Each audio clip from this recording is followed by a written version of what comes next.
11वें घर में केतु हो, ऐसे लोगों को कभी भी स्टॉक एंड शेयर में मार्केट में पैसा इन्वेस्ट नहीं करना चाहिए। कई बार स्टॉक एंड शेयर मार्केट में किया हुआ पैसा वापस नहीं मिलता।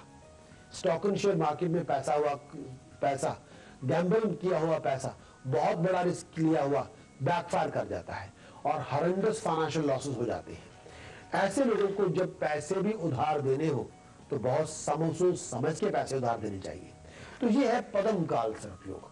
पद्म काल सर्प योग माँ बाप के लिए भी भारी होते हैं, इंसान की एजुकेशन के लिए भी भारी है, औलाद के लिए भी भारी है, पर्सनल रिलेशनशिप के लिए भी भारी है, और एक जैसे पढ़ाई के लिए भी भारी है, एजुकेशन के लिए भी भारी है, और फैमिली कंफर्ट के लिए भी भारी है। हम चलते हैं आज के पहले में, जो चाहते हैं कि मैं उनके घर में विजिट करूं। हम वास्तु और फंग शुई, आप जो ज्योतिष फंग शुई और वास्तु को हम उसका एक हाइब्रिड बना के मैं आपको जो वैसे मैं प्रैक्टिस करता हूं as a professionally, vastu feng shui ज्योतिष शास्त्र को मिक्स करके उसको हाइब्रिड फॉर्म में लेके तीनों को कंबाइन करके फिर हम घर के पूरी व्यवस्था देखते हैं। हम आपके घर में विजिट कर सकते हैं, आपको बता सकते हैं उसमें क्या कैसे आपको घर को बैलेंस करना चाहिए। अगर आप भी चाहते हैं हम आपके घर में विजिट करें तो हम कैमरा टीम के साथ आपके घर में आएंगे और एक ज्योतिष शास्त्र और आप उसके एक प्रोग्राम होगा हमारा, जिसमें हम आपके घर को बैलेंस करेंगे। अगर उसमें कोई नेगेटिव एनर्जी है या कोई उसमें लगता है जैसे आपको बैलेंस करना चाहिए, 5 एलिमेंट्स को बैलेंस करना होगा, चाहे वो अर्थ हो या लाइट हो या एयर हो या जैसे कहते हैं फायर हो या वाटर हो, इन पांचों को बैलेंस करेंगे तो घर के अंदर हार्मोनी ज्यादा हो सकती है। तो ये एक प्रोग्राम हमारी चर्चा में है, उसमें हम आपकी कॉल्स का भी इंतजार रहेगा कि उसमें आपको घर के जो मेंबर्स हैं उसकी डेट ऑफ बर्थ छोड़िए, सभी की जो उस घर में रह रहे हैं, और घर का एड्रेस छोड़िए, और उसके बाद हमारी टीम आपको कॉल करेंगे, आपसे डिस्कस करेंगे क्या उसके कायदा कानून है, उसके मुताबिक हम आपके घर को भी विजिट करेंगे। आज मैं ज्योतिष शास्त्र के बारे में एक और भी जानकारी देना चाहता हूं कि एक आज मैं बात करूंगा विषुवत काल सर्प योग। विषुवत काल सर्प योग जन्म कुंडली में उस तरफ बनता है जब जन्म कुंडली में राहु 11वें घर में विराजमान हो जाए और केतु पंचम भाव में हो। तो ये बात मैं अपने दूसरे सेकंड में विषुवत काल सर्प योग को एक्सप्लेन करूंगा। अब चलते हैं पहले नमो भगवते रुद्राय अष्टमूर्ताय माम जीवाय।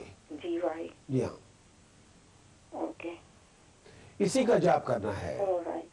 रुद्राक्ष की माला के साथ इसका जाप करें कम से कम 5 लाख बार। 5 लाख बार। जी हाँ, 5000 माला कर लेंगी 5000 है तो वो 5 लाख जाप गिना जाएगा। ओके, रुद्राक्ष की 108 मनकों वाली माला लेनी है। ओके, 8 को हम गिनते नहीं, वो अशुद्धि में गिने जाएंगे। कई बार मंत्र हम अधूरा बोलते हैं या स्वरों की क्षीणता हो जाती है, स्वर हमारे ठीक नहीं होते, तो वो इस 108 को 108 नहीं गिनते, 100 गिनते हैं। ओ भगवते रुद्राय, ओम नमो भगवते रुद्राय। इसकी 24 माला या 40 माला हर रोज कीजिए। ठीक है। विषुवत काल सर्प योग में बात कर रहा था कि जब कुंडली में राहु 11वें घर में हो जाए और केतु पंचम भाव में हो तो ऐसे बाकी ग्रह एक तरफ हो जाएं तो इस तरह विषुवत काल सर्प योग बनता है। आमतौर पर ये योग माँ बाप के ऊपर बहुत भारी हो सकता है, खासतौर पे ऐसा योग किसी कुंडली में हो, राहु 11वें घर में हो कुंडली के अंदर और पंचम भाव में केतु विराजमान हो। ऐसा जो काल सर्प योग है जिनकी होता है, जिन बच्चों में होता है या जिन व्यक्तियों में होता है, उनकी वो ऐसे लोग अपने माँ बाप के ऊपर, अपने दादा दादी के ऊपर भी बहुत ज्यादा भारी हो जाती है। पैदा होने के बाद फादर और ग्रैंडफादर में किसी की डेथ हो जाती है कई बार, क्योंकि उनका कुछ काम, जब कुछ पैदा होने के बाद पहले 8 साल, जब पहले जो 8 साल से 10 साल की उम्र तक जो टाइम है, जो माँ बाप की जिंदगी के लिए बहुत बड़ी मुश्किलें होती हैं। कई बार घर के अंदर कोई माँ बाप को कोई बहुत बड़ा फाइनेंशियल सेटबैक्स, जिस तरह पैसे का नुकसान हो जाता है, पैसे के नुकसान, कोई बहुत बड़ा फाइन हो जाता है, पेनल्टी हो जाती है। कई बार मैंने अपनी रिसर्च में देखा है कि ऐसे लोगों को फैमिली के अंदर कई बार आग से या चोरी से नुकसान हो जाता है या कोर्ट की तरफ से बहुत बड़ा पेनल्टी हो जाती है घर माँ बाप को। तो उस पर्टिकुलर पीरियड में जो ऐसे बच्चे के जो पहले 11 साल होते हैं माँ बाप के लिए बहुत ज़्यादा भारी होते हैं। फिर कई बार वो पहले 11 साल में अगर वो नहीं एक्टिवेट होता तो जो 16 साल की उम्र से लेकर 21 साल की जो टाइम है वो पेरेंट्स और ग्रैंड पेरेंट्स की लाइफ के ऊपर बहुत ज़्यादा भारी होते हैं। फाइनेंशियली, पैसों की ओर से, कामकाज की ओर से, हेल्थ की ओर से बहुत भारी हो जाते हैं। लेकिन ऐसे लोगों को जब बड़े होते हैं उनको अपने कामकाज के लिए घर से दूर जाना पड़ता है, अपनी आजीविका के लिए, अपनी प्रोफेशन के लिए घर से निकलना पड़ता है, बहुत ज़्यादा रनिंग अराउंड करनी पड़ती है। ऐसे लोगों को ज़िंदगी के अंदर कोर्ट केसेस झेलने पड़ते हैं, कोर्ट से फाइन और पेनल्टीज बहुत होती है। कोई लोगों को कोर्ट केस चलते रहते हैं जिससे उनको उसका कोर्ट का खर्चा, कोर्ट से फाइन हो गया, और या कोई ऐसी किसी अथॉरिटी से आपको ऑर्डर आ रहे हैं, बार बार लीगल मैटर्स बन जाते हैं। और कई बार ऐसे लोगों की कई बार घर के अंदर प्रॉपर्टी को लेके भाइयों के साथ, फैमिली के साथ बहुत बड़े कॉन्फ्लिक्ट शुरू हो जाते हैं प्रॉपर्टी के डिवीजन को लेके। और कई बार ऐसे लोगों के जो भाई बंधु होते हैं वो पैसे दबा के बैठ जाते हैं, कई बार वो नहीं देना चाहते। जिनका कालसर्प, जिनका विषगत कालसर्प जिसे कहते हैं कि अगर राहु 11वें घर में हो, केतु पंचम भाव में हो, तो विषगत कालसर्प योग होता है। कई बार ऐसे लोगों के जो अपनी एजुकेशन पूरी नहीं होती, पढ़ाई पूरी नहीं होती, या पढ़ाई के अंदर अगर पढ़ाई के अंदर फेल हो के रीसीटिंग करनी पड़ेगी। कई बार ऐसे लोग अपना फील्ड बदल लेते हैं पढ़ाई का, कभी कुछ कर लिया, कभी कुछ कर लिया, ऐसे ऐसे हालात हो जाते हैं। कई बार पढ़ाई के अंदर मन नहीं लगता, पढ़ाई अनकम्प्लीट हो जाती है। ऐसे लोगों को कई बार हेल्थ प्रॉब्लम जिसका ताल्लुक आंखों से होगा या दिल से होगा, छाती की तकलीफें या हार्ट की तकलीफें, ऐसी तकलीफें बहुत रहती हैं, आंखों की तकलीफें बहुत रहती हैं। या ऐसे लोग कई बार डिप्रेशन का बहुत शिकार हो जाते हैं, टेंशन और डिप्रेशन बहुत चलते रहते हैं, कई बार रातों की नींद हराम हो जाती है। जब ये लोग जब अपनी ज़िंदगी में आते हैं 24 साल की उम्र के बाद, बहुत ज़्यादा स्ट्रगल फेस करना पड़ता है, कई बार परेशानियां बहुत होती हैं। और कई बार ऐसे लोग अगर गैम्बलिंग में या स्टॉक एंड शेयर मार्केट में चले जाएं तो ज़िंदगी में इतने बड़े कर्जे आ जाते हैं, इतने बड़े बड़े लॉस हो जाते हैं। कोई रिस्की इन्वेस्टमेंट में जाएं तो पैसा रिकवर नहीं होता, मतलब उसमें पैसा कर्जा चढ़ जाएगा बहुत बड़ा। तो ये एक है। फिर आगे जाके बच्चे के पैदा होने में भी दिक्कतें आती हैं, बहुत प्रॉब्लम आ जाती है। बच्चा पैदा होने में टाइम बहुत लग जाता है या बच्चा ज़ाया हो जाता है, इस तरह मिसकैरेज हो जाती है। तो कई बार ऐसे लोगों को पेट का या छाती का ऑपरेशन करवाना पड़ता है। तो ये है विषगत कालसर्प योग। अब बहुत से लोग बहुत सवाल करते हैं कि जी मेरी कुंडली में कालसर्प योग लगा ही क्यों है। तो उसके कई कारण होते हैं कि अपने हर हमारा जो है जो बेस है वो कर्म के ऊपर है, मुकद्दर का जो बेस है वो कर्म के ऊपर है। हम जैसे कर्म करेंगे वैसे फल मिलेंगे। कई बार अच्छे कर्म करते हैं, हमने अगर बहुत अच्छे कर्म किए हैं, मरने के बाद हमें वैसा ही अच्छा खानदान, अच्छे लोग, अच्छी सराउंडिंग मिल जाती है, तो उसी तरह उस माहौल में हम पल जाते हैं। अगर कई बार कर्म अच्छे नहीं होते तो उसकी सराउंडिंग भी उसी के हिसाब से होती है, उसमें स्ट्रगल ज़्यादा होता है, सेटबैक ज़्यादा होती है, फेलियर ज़्यादा होती है, उसी की तरह से परेशानियां भी हो जाती हैं, क्योंकि ये बेस जो है कर्मों के आधार पे है।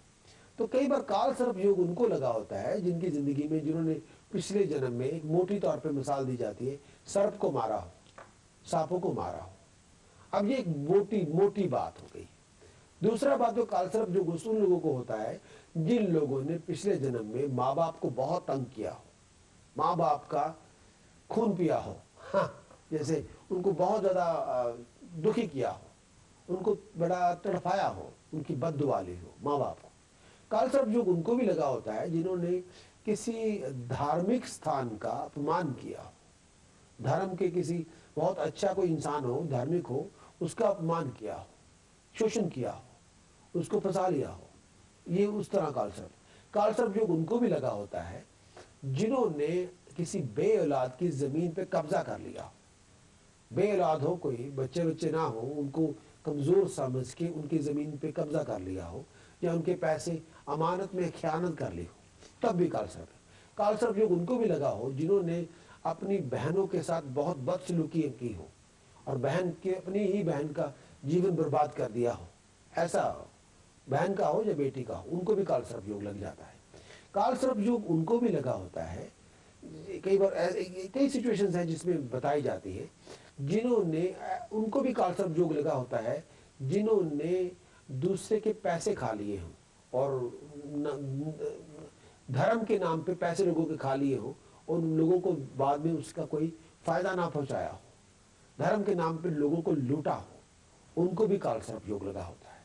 कालसर्प योग उनको भी लगा होता है जब हमने को बहुत बड़ी हेराफेरी किसी की औलाद का हमने डिलिबरेटली जीवन बर्बाद कर दिया हो, किसी के बच्चे का हमने जीवन बर्बाद किया हो, वो हमारा बच्चा ना हो किसी और का हो, और उस पर ऐसी हरकतें कर ली हो कि उसकी चालें चल चल के मिसगाइड करके उसको इस तरह उस गलत रास्ते पे ला के उसकी वजह से भी उन कर्मों का फल भी हमें कालसर्प योग में भुगतना पड़ता है। तो ऐसे बहुत से हमारे ज्योतिष शास्त्र के अंदर विधान है क्योंकि परमात्मा ने दंडित करना है। हम सब कई बार हम ये कहते हैं कि उसको पता नहीं वो कौन सा देख रहा है या पता नहीं चलता, सब देख रहा है, 24 घंटे देख रहा है। ये हमारी बॉडी के अंदर एक चोर बैठा है जिसे हम आत्मा कहते हैं, इसे हमारी जो सोल है, ये हमारी कभी भी नहीं है, ये तो किराएदार है बस। हम ये बॉडी माला मकान है, ये किराएदार है। माला मकान ने किस दिन मर जाना है, किराएदार ने भाग जाना है, बस ये बात है। और सबसे पहले है जिस किराएदार ने, जिसे हम आत्मा कहते हैं, ये हमारी, इसने सबसे पहले जगह जब परमात्मा से मिलन होगा, इसने हमारी सभी जो कर्मों का खिता है, जो एक चिप लगा हुआ है जिसमें रिकॉर्डिंग चल रही है। आप कहते हैं ना कंप्यूटर के ऊपर हार्ड ड्राइव है किसकी 1000 गीगाबाइट, हमारी आत्मा के अंदर भी लाखों गीगाबाइट की चिप लगा हुआ है, वो हमें नहीं मालूम उसका। वो पहले जाके भगवान के कंप्यूटर पे जुड़ जाती है। सभी एक एक जो हमारी हरकत है वो 24 घंटे के अगर एक भी क्षण में की हो, गलत हो अच्छी हो, वो सभी उसको बताई जाएंगी। फिर होगा एनालिसिस, उसके बाद पता चलेगा भाई ये आपके अच्छे कर्म है, ये बुरे कर्म है। उसके उसी के विधान के ऊपर हमारा जन्म का समय, जन्म तिथि, वो जन्म स्थान निश्चित किया जाता है। उसी के मुताबिक ही हमें उस ऐसी माँ की कोख दी जाती है जिसके हम लायक हो। तो उसी के मुताबिक ही वो खानदान, वो परिवार, वो माता पिता, वो भाई बहन हमें बख्शे जाते हैं। उसी के मुताबिक ही हमारे दोस्त मित्र, सोशल लाइफ का माहौल दिया जाता है। तो ये एक बात है। तो ये काम ऊपर वाले का है, ऊपर खुदा का, परमात्मा का, ईश्वर का। तो इस वजह जिस तरह से हमारे कर्म होंगे उसको उसी तरह का हमें माहौल देगा। तो हर एक जगह का अपना माहौल होता है, हमारी अपनी ब्रिंगिंग अप होती है। तो ये है कालसर्प। Thank you.